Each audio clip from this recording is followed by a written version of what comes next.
ဒီကောခိုင်စတောငါသည်လူဘာသာစကားကို၎င်းကောင်းကင်တမန်ဘာသာစကားကို၎င်းပြောနိုင်တော်လေမြေတာမရှိလေအတန်မီသောတကူကြရခဲ့သူ၎င်းဒီတန်ကိုသာပြတ်သောလေကွေကဲ့သို့၎င်းဖြစ်၏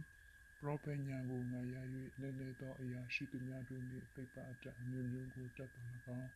တောင်များကိုရွှေ့နိုင်သောယုံကြည်ခြင်းအမျိုးမျိုးနှင့်ပြည့်စုံတော်၎င်းမြေတာမရှိလေအချင်းနှင့်တသက်ဖြစ်၏သူတစ်ပါးကိုငါကြွေးမွေး၍ဥစ္စာရှိသူများကိုစုကျဲသည်တမကကိုခန္ဓာကိုမိရှုစေခြင်းကအတော်လေမြေတာမရှိလေငါ၌အကျိုးမရှိမြေတာသည်စိတ်ရှိတတ်၏ကျေစုပြုတတ်၏မြေတာသည်ကိုယ်ပြိုင်ခြင်းမရှိဝါကြွားခြင်းမရှိနာမနာမရှိမလျော့ပတ်စွာမတည်တတ်ကိုအကျိုးကိုမရှာတတ်ဒေါသအမျက်မထွက်တတ်အပြစ်ရှိသူကိုမတည်တတ်မတရားသောအမှု၌ဝမ်းမြောက်ခြင်းမရှိတတ်သမတရား၌ဝမ်းမြောက်တတ်၏ကသိန်းသောအရာကိုဖောက်အုပ်တတ်၏ကသိန်းသောအရာကိုယုံတတ်၏ကသိန်းသောအရာကိုမျှော်လင့်တတ်၏ကသိန်းသောအရာကိုသိခတ်တတ်၏မြေတာသည်ဖောက်ပြခြင်းတဘောနှင့်အစေကဲ့သို့၏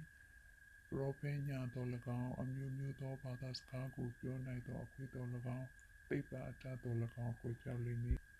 ယခုမူကားငါတို့သည်မစုံမလီတည်တတ်ကြ၏ပရောဖက်ညာနှင့်မစုံမလီဟောတတ်ကြ၏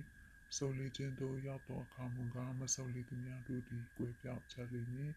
ငါသည်သူငယ်ဖြစ်စေခါသူငယ်လိုစကားပြော၏သူငယ်လိုစိတ်ထင်၏သူငယ်လိုကြံစီ၏အသက်ကြီးသောအခါမူကားသူငယ်၏အရာများကိုငါပယ်ရှား၏ယခုတွင်ငါတို့သည်မာအဖြစ်ရင်းနှီးလဲတာနေကြ၏ထိုအခါမူကားမျက်မှောက်ထင်မြင်ရကြလိမ့်မည်ယခုတွင်ငါသည်အမြင်မစုံမလီဖြစ်၏